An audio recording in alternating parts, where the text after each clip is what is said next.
Communal discernment means making important decisions together through listening, reflection, dialogue, and considering what is best for everyone instead of focusing only on personal interests. In a university like PU, Commonwealth discernment encourages students, faculty, administration, and staff to work together in solving problems and improving the community. Instead of asking what is the best for me, Commonwealth discernment asks what is the best for all of us. When people listen respectfully to different opinions, they they become more understanding and compassionate. This leads to better decisions that promote justice, inclusion, and concern for others. On a global level, communal discernment helps communities work together and address issues such as poverty, environmental destruction, inequality, and conflict. This challenge cannot be solved by one person alone. They require cooperation, compassion, and sharing responsibility. Another important part of compassion is choosing understanding instead of judgment. We often meet people without knowing what they are going through. Someone may seem rude because they are dealing with personal problem. A classmate may perform poorly because of family responsibilities or financial difficulties. Instead of criticizing them immediately, compassion encourages us to be patient, to ask how they are doing, and the other support whenever possible. By choosing understanding over judgment, we create more caring and respectful communities.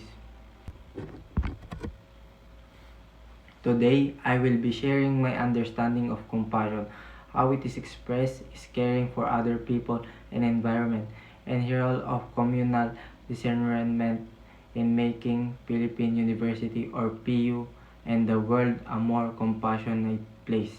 To begin, compassion is more than simply feeling sorry for someone. In my own understanding, compassion means recognizing another person struggles and choosing to respond with kindness, understanding, and action. It is not just an emotion, it is a decision to help whenever we can. Compassion requires empathy because we first try to understand what another person is experiencing before deciding how to respond. I believe compassion starts with small actions. Sometimes we take compassion only means making big sacrifices or donation large amount of money. But even simple acts can make a difference. Listening to a friend who is having a difficult day, helping a classmate understand a lesson, respecting people regardless of their background, or offering encouragement to someone who feels discouraged are all examples of compassionate. These actions may seem small but they can have a meaningful impact on another person's life. Compassionate is also important in our families, schools, workplace, and communities. In school, compassion means treating classmates and teachers with respect. It means avoiding bullying, being patient with those who learn differently, and creating an environment where everyone feels welcome and valued. A compassionate community is one where people support each other instead of competing in unhealthy ways. Compassion should also extend the environment. We often think of compassion is also people, but our environment also deserves our care because it supports all life. The air we breathe, the water we drink, the forests, rivers, oceans, plants, and animals all contribute to our well-being. When we take care of nature, we are also taking care of ourselves and future generations. There are many ways to show compassion for the environment. We can reduce waste by avoiding single-use plastics, recycle whenever possible, conserve water and electricity, plant trees, and proper dispose of garbage. We can also participate in community clean up activities and encourage others to become environmentally responsible. This action demonstrates that we can not only our present need but also the future of our planet. Sometimes people believe that one person's action do not matter. Disagree with that idea. Positive change often begins with one individual who inspires another. If each person practices compassion every day, those small actions becomes habits and those habits eventually create a compassionate society. Now, I would like to discuss communal discernment.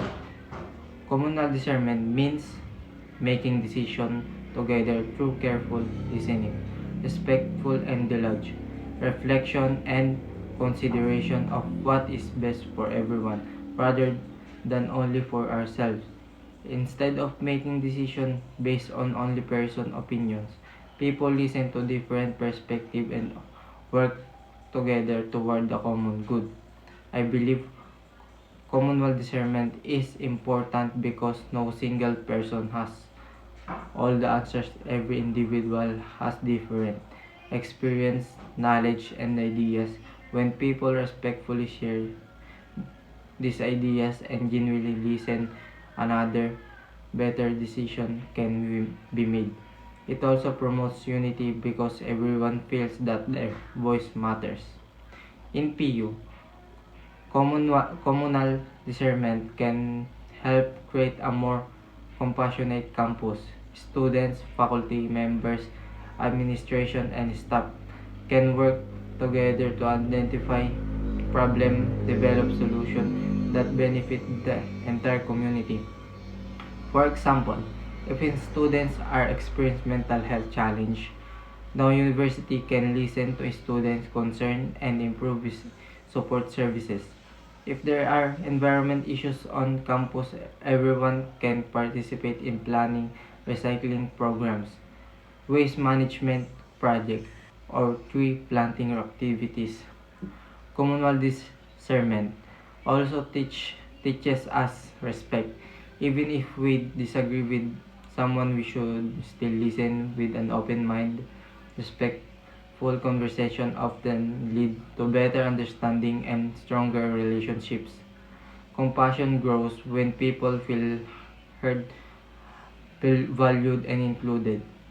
Beyond the university communal, discernment can also improve society. Communities that discuss problems together are more likely to create fair and lasting solutions.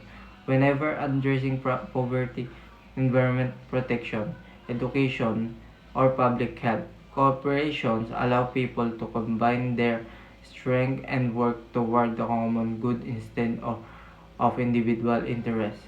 For me, compassion and communal discernment are closely connected. Compassionate motivates us to care about others while communal discernment helps us decide the best way to act together.